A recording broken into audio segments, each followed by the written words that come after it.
बिस्मिल्लाहिर्रहमानिर्रहीम। दोस्तों, राशन की तकसीम का सिलसिला शुरू था।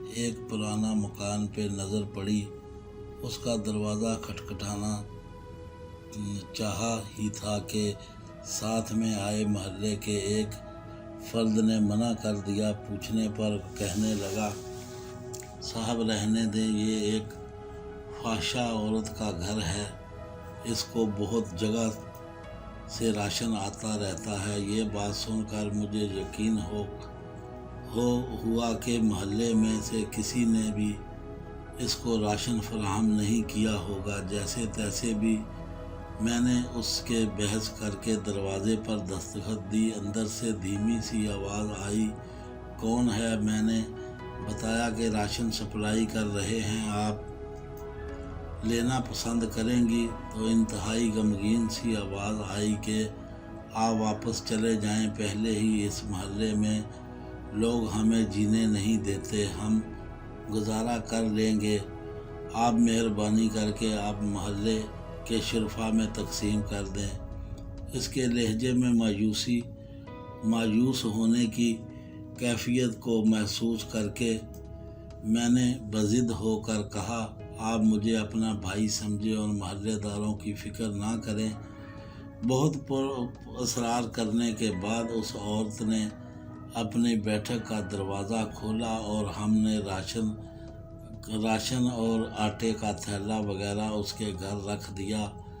वो औरत खुद पर्दा में आई और शुक्रिया अदा करने लगी, लेकिन दिल मुतमिन नहीं था क्योंकि वो बापर्दा औरत लग रही थी। मोहल्ले का एक फ़र्द भी मेरे साथ था जो बार बार मुझे चलने के लिए कह रहा था। उस फ़र्द की बातों से क्यों नज़रअंदाज करके मैंने यूं तूं हिम्मत की और उस औरत से पूछ लिया कि बहन, आपने ऐसा क्यों कहा कि आपके घर में राशन मौजूद है? कहने लगी, भाई घर में आलू पड़े हैं जो पिछले एक हफ्ते से बनाकर खा रहे हैं। मोहल्ले में से किसी ने खबर तक ना ली। औरतें मेरे घर नहीं आती। अब मैंने पूछा ऐसा क्यों है? मेरी बहन वो बेकस औरत आंखों में आंसू लिए बोली, मेरे खामद वफात पाए 2 साल का अरसा हो गया है। इस वक्त पहले हालात अच्छे थे, 2 बच्चे हैं। कुछ वक्त ठीक गुजरा। मेरे वालिद मेरे लिए जितना कर सकते थे करते रहे। उनकी वफ़ात के बाद हालात ख़राब होना शुरू हो गए। बच्चों का और घर का निज़ाम मुश्किल हो गया। एक दिन मेरे खामद का करीबी दोस्त अरसा बाद बाहर से आया। उसने मुझसे बहुत अफसोस किया और मुझे कुछ पैसे देकर चला गया। फिर कुछ दिन के बाद आया और मुझे घर का कुछ राशन दे गया। दूसरी दफ़ा लोगों ने जब मेरे दरवाज़े पर गाड़ी खड़ी देखी तो तरह तरह की बातें करना शुरू कर दी।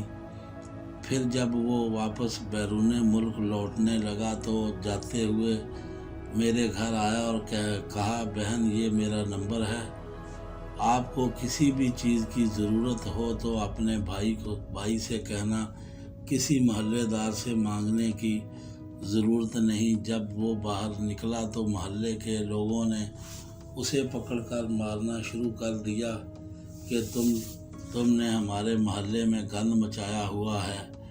ये सुनकर मैंने चलाना शुरू कर दिया कि तुम लोगों ने मेरा हाल तक ना पूछा और अगर कोई भाई बनकर मेरा ख्याल रख रहा है तो तुम उसे भी मार रहे हो।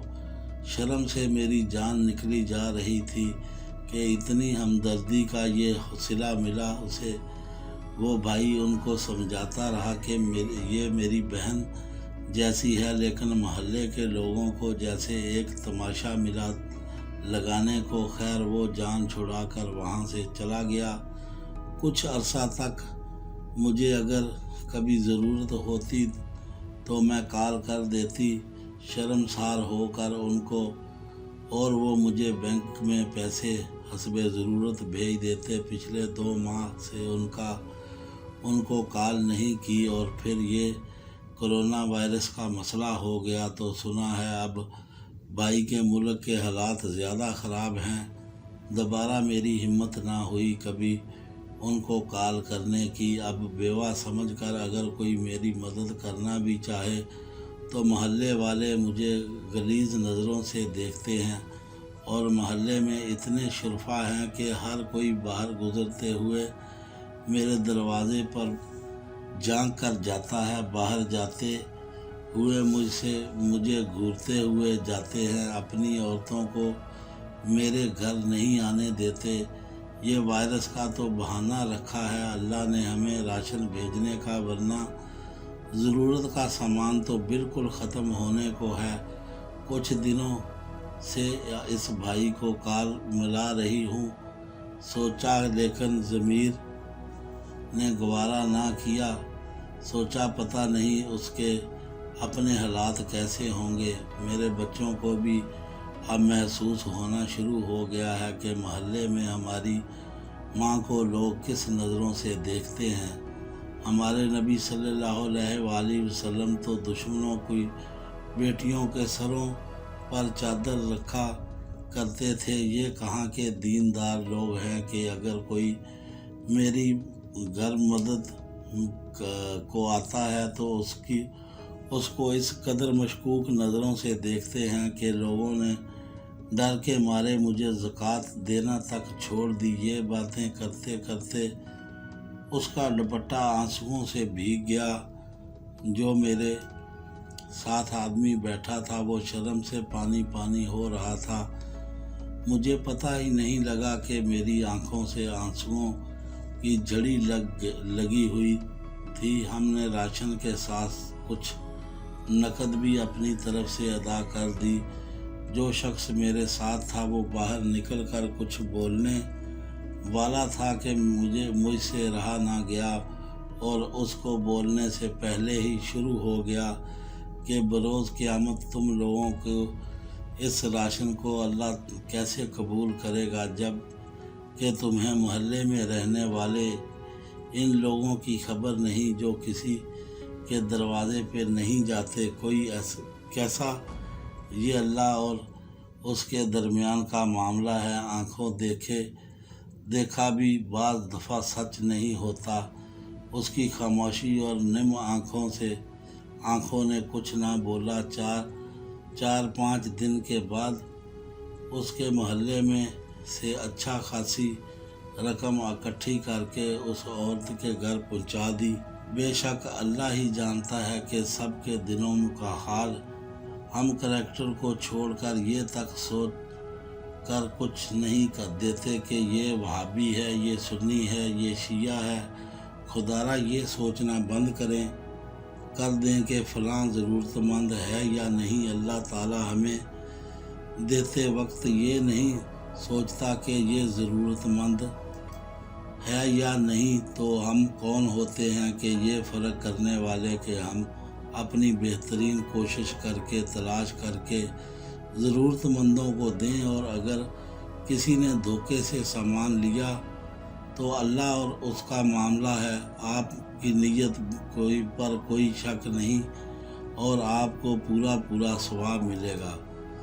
دوستو یاد رہے کہ ملے گا انشاءاللہ۔ خدارا دل نرم کیجئے اور اپنے ارد گرد موجود ضرورت مندوں کا خیال رکھیں۔ اس وقت کا انتظار نہ کریں کہ جب کوئی عورت بچوں کی بھوک سے مجبور ہو کر گھر کی دہلیز سے باہر نکل کر ہاتھ پھیلائے، اور پھر معاشرے میں موجود ہمارے جیسے بھیڑیے فقط چند نوالوں کی خاطر اس سے اس کا سب کچھ چھین لیں۔ شکریہ دوستو، اگر ہماری کہانی پسند آئے تو ہمارے چینل کو سبسکرائب کریں اور بیل آئیکن کا بٹن ضرور دبائیں۔ دعاؤں میں یاد رکھیں۔ اللہ حافظ۔